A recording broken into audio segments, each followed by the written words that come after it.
Hello, welcome to Bob's Dungeon. My name's Bob, I'll be your host. And in this video, I'm going to tell a story. I'm going to tell a horror story. This horror story is about vampires. It's about a vampire game that I ran a while back, but we didn't use Vampire the Masquerade or Vampire the Requiem. Instead, we used a game called Blood Dark Thirst, which is a really cool game. Very simple rules, very quick character creation. If you haven't had a chance to check it out, you should. It's a very fun game. There's a lot you can do with it. Now, this story is kind of incomplete because we didn't really get to finish the game. But I'll give enough information to kind of round things out and let everybody know where it was going. But anyway, this game, it takes place in a trailer park.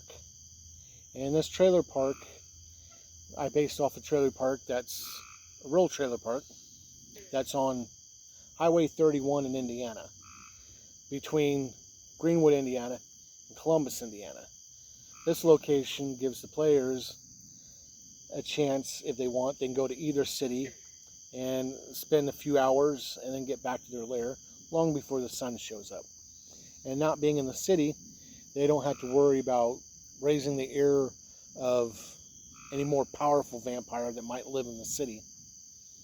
But the players in this game was myself as the game master. My brother was playing a character who was a self-appointed professor. He knew everything, and he was just the utmost last word in style. And even though he knew absolutely jack about style, he looked hideous the way he was dressed.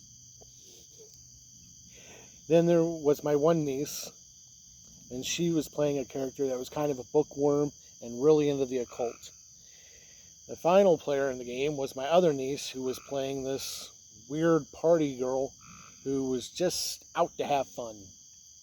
So anyway, they all lived in this trailer park, and none of them knew about the others. They thought they were the only vampire in the trailer park.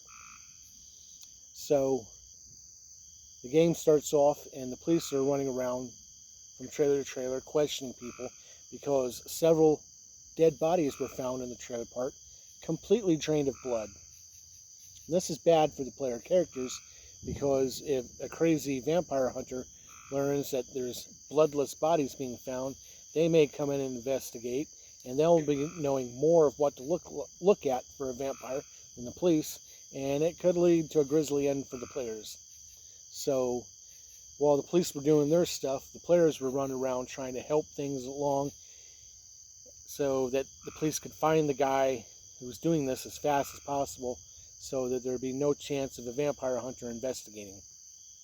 So the police, like I said, their investigation went on into the night, and when they came to my brother, they were very suspicious of him because he was so weird and creepy. And anybody that dresses like the way he dressed had to be up to something. So he was a suspect.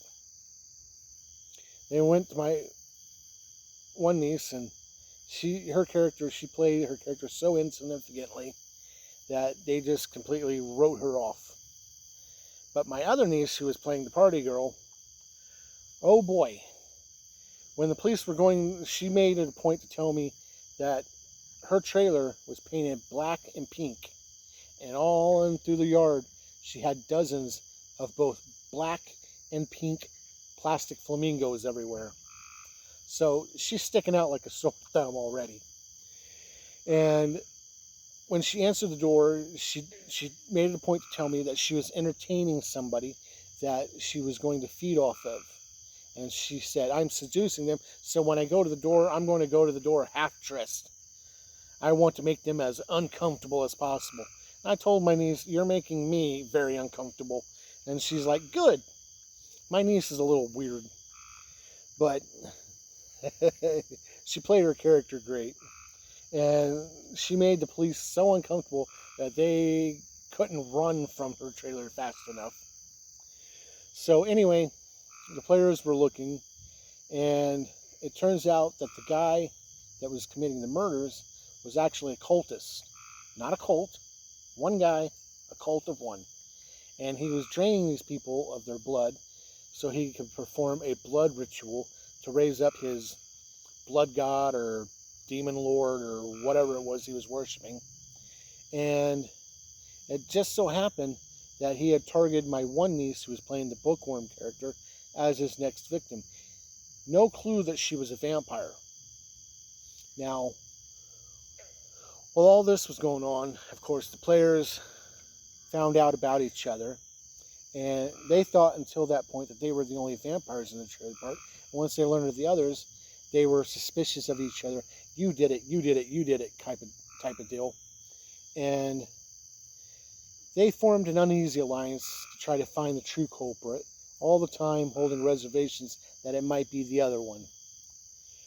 But as they looked, like I said, the cultist was going after my one niece, and while he was trying to get her, the others said, hey, we'll use her as bait. And so they used her as bait to lure the guy out and bring in the police. And it worked for the most part. The police didn't catch him, but now they had a suspect and they knew it wasn't any of them, and they thought that they were going to be in the clear as soon as the police caught this guy. And this is where we kind of wrapped up, so that's why it's kind of incomplete, because we never came back to play the second part. Had it gone on, what was going to happen was the cultist, now being hunted by the police, was going to rush through the rest of his ceremony and bungle it to a point where he would raise his blood god or demon and have absolutely no control over it, and it would go out to do its own thing, wreaking all kinds of untold havoc, and the players were going to have to deal with it. And then that was it. My Vampires in the Trailer Park. I think it's a pretty good idea. It's got a whole isolationist thing to it, and I would recommend, if you're going to use this idea for yourself, that you use Blood Dark Thirst, because it has enough open area and does a lot of stuff that you can do your own thing, and the rules are very simple. But you could easily modify this and work it into Vampire the Masquerade or the Vampire the Requiem. But then you have to bring in such things as the Prince and the Camarilla and everything. But see, the neat part about all this is the players, they are not assigned to work together. They're working together for their own survival. They weren't assigned to work together. They weren't assigned to be a coterie. They just naturally come into it. So it's got that going for it. And it's got a lot of potential for a very good starting point for an ongoing campaign, which was my intent.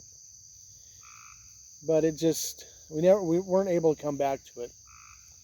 So thank you for listening to my incomplete story about insane vampires living in a trailer park. Hopefully you'll join me next time where we'll talk about something else. Bye.